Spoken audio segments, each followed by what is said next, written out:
আপনারা কি জানেন হযরত মুহাম্মদ সাল্লাল্লাহু আলাইহি ওয়াসাল্লামের কতজন স্ত্রী ছিলেন? হযরত মুহাম্মদ সাল্লাল্লাহু আলাইহি ওয়াসাল্লামের মোট ১১ জন স্ত্রী ছিলেন। ১ নম্বরে হযরত খাদিজা বিনতে খুয়াইলিদ রাদিয়াল্লাহু তাআলা। ২ নম্বরে হযরত আয়েশা বিনতে আবু বকর রাদিয়াল্লাহু তাআলা।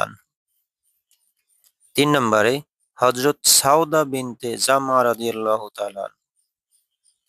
৪ নম্বরে হযরত জয়নব বিনতে খুজামা রাদিয়াল্লাহু তাআলা।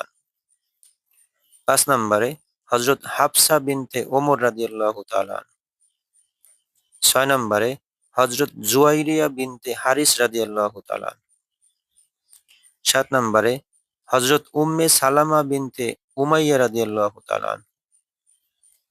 ৮ নম্বরে হযরত জয়নব বিনতে জাহশ রাদিয়াল্লাহু তাআলা। ৯ নম্বরে উম্মে হাবিবা বিনতে আবু সুফিয়ান রাদিয়াল্লাহু তাআলা। ১০ নম্বরে হযরত সাফিয়া বিনতে হুয়াই রাদিয়াল্লাহু তাআলা। ১১ নম্বরে হযরত মাইমুনা বিনতে হারিস রাদিয়াল্লাহু তাআলা।